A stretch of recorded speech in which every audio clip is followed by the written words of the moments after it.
OFW ka ba? Tapos hanggang ngayon, 10 years, 15 years ka na dyan sa ibang bansa, pero walang nangyayari. So, hindi ka ba nagtataka sa sarili mo na buwan-buwan sumasahod ka, buwan-buwan malaki ang sahod mo, 50,000, 60,000, ganun.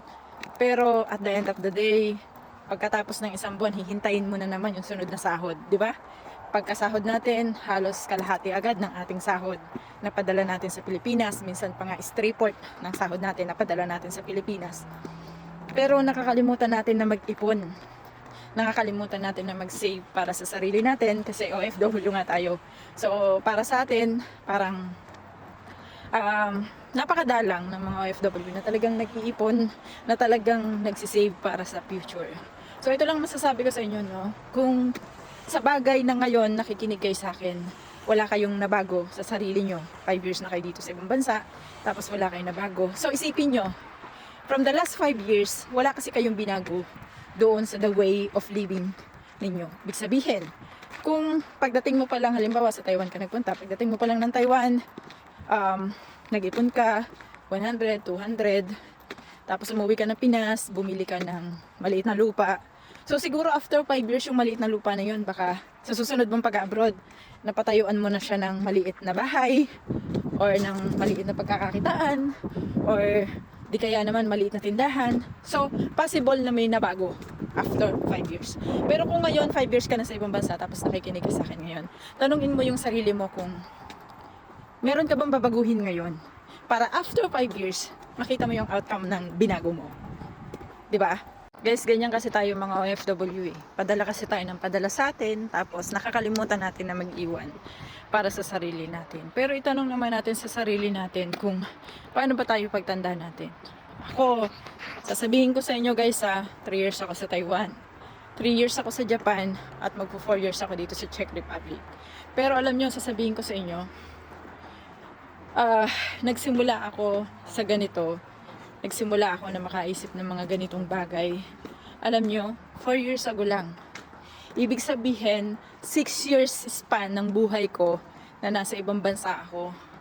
Hindi ko naisip na magpundar para sa sarili ko. Ang naisip ko lang is mag-ipon, magpadala sa amin, and then pag uwi mo, naubos na yung ipon mo, wala kang napundar or wala kang nakita. Galing ako ng Taiwan, wala po talaga akong napundar noon. Ni paggawa ng bahay namin is hindi ako nakapagpagawa.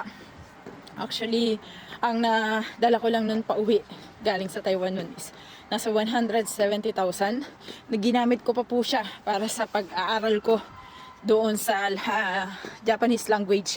Kasi nag-Japan ako. So, kailangan mo mag-aral ng 4 months para doon sa Japanese language. At yun ang ginamit kong pera. So, pagdating ko ng Japan, may napundar naman po ako, pero yung bahay namin. So, ibig sabihin, hindi siya nag-generate ng income. Bahay namin. Pero, at that time, nagpundar din ako sa pag-ibig na equity.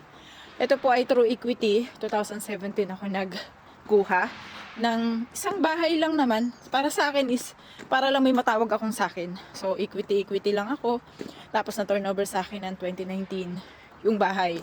So, para sa akin, wala lang yun. Di ko yun naisip, no? Wala yung mga ganitong senaryo. Tapos, pagdating ng 2020, yan, nag-pandemic po.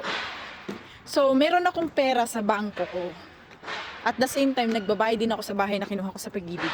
May pera ako sa bangko ko, almost 500,000. Pero alam nyo, noong pandemic, naubos siya.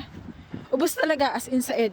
Nakapangutang pa ako kasi monthly, kailangan ko magbayad doon sa equity ko ng bahay, sa bahay ko, na kinuha sa pag-ibig na 20k. So, ganun kahirap yung pinagdaanan ko. Pero alam nyo guys, 'di ba? Kung hindi ko pinagdaanan yon, kung hindi ako kumuha ng bahay, wala akong masasabi na napundar ko ngayon. So, successfully po na naituloy ko yung bahay. At ngayon is kahit paano, kumikita na siya. Na napapaupahan ko na. Kahit maliit na halaga, but at least masasabi ko na sa akin. Masasabi ko na kung sakali na may mangyari ulit sa akin na hindi natin inaasahan. Halimbawa, yung uwi ka ulit ng Pilipinas, may masasabi ako na may papasok na sa akin na pera. Kahit maliit man yun, at least may papasok na sa akin na pera. Hindi na baliwala yung pinaghihirapan ko. Hindi na baliwala yung mga ibinayad ko doon. Kasi darating ang araw, tutulungan niya ako. Pagtanda ko, tutulungan niya ako. Siya yung magsasahod sa akin sa pagtanda ko. Kasi syempre may generation ng income, tataas yung value niya. Ganon. So yun yung sinasabi ko sa inyo, no? Kung wala akong binago last 2017, hindi ako nag-isip na kumuha ng ganong property. Sa tingin nyo ba ngayon, meron akong masasabi na pag-aari ko, meron akong masasabi na isang bahay na nakapangalan mismo sa akin? Syempre walang ganon. Kasi nga, wala na akong binago eh.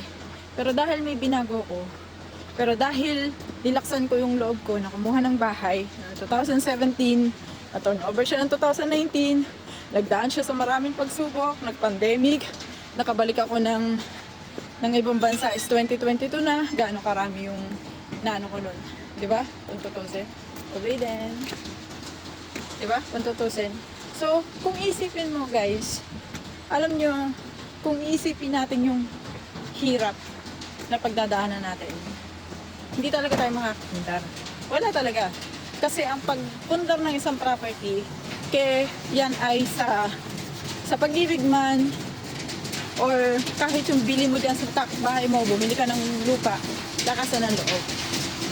Wala pong nagpupundar ng property na hindi malakas ang loob. Kasi sa totoo lang, akala mo smooth lang, may pera ka, ganyan. Pero hindi, darating at darating yung time na may pagdadaanan ka na hindi mo inaasahan. Like me, diba? Siyempre, OFW ako. Inisip ko, nag-OFW na ako sa Taiwan, nag-OFW na ako sa Japan. Napakadali na lang para sa akin na lumabas ng bansa. Pero, nung nag-hit yung pandemic, sarado ang border ng Pilipinas. So, paano ako makakalabas ng bansa, diba? Medyo matagal ako bago nakabalik ulit sa ibang bansa. Kahit 2021 nag-open na yung border ng Pilipinas, hindi pa rin ako nakabalik kasi syempre mag-a-apply ka ulit nun. From the start ka ulit nun. So dapang-dapa ako nun, hiram ng pera, hiram ng pang-placement, lahat-lahat hiniram ko. Pero look at me now, di ba? Nag-a-advocate ako sa inyo kasi kung nakaya ko siyang pagdaanan guys, kaya nyo rin siyang pagdaanan. So tayo lang naman mga OFW yung magkakakampi, tayo lang OFW yung magkakasama, tayo lang OFW yung nagkakaintindihan. Kaya I do hope na merong marating itong video ko na to, itong mga vlogs ko na to tungkol sa ganito, na sana kung meron man makapanood sa inyo na OFW, sana hindi po kasi ang lahat baguhin nyo kung ano yung routine nyo ngayon, kung gusto nyo na may mabago kayo after 5 years. So don't expect na may mababago sa inyo kung wala naman kayong babaguhin ngayon.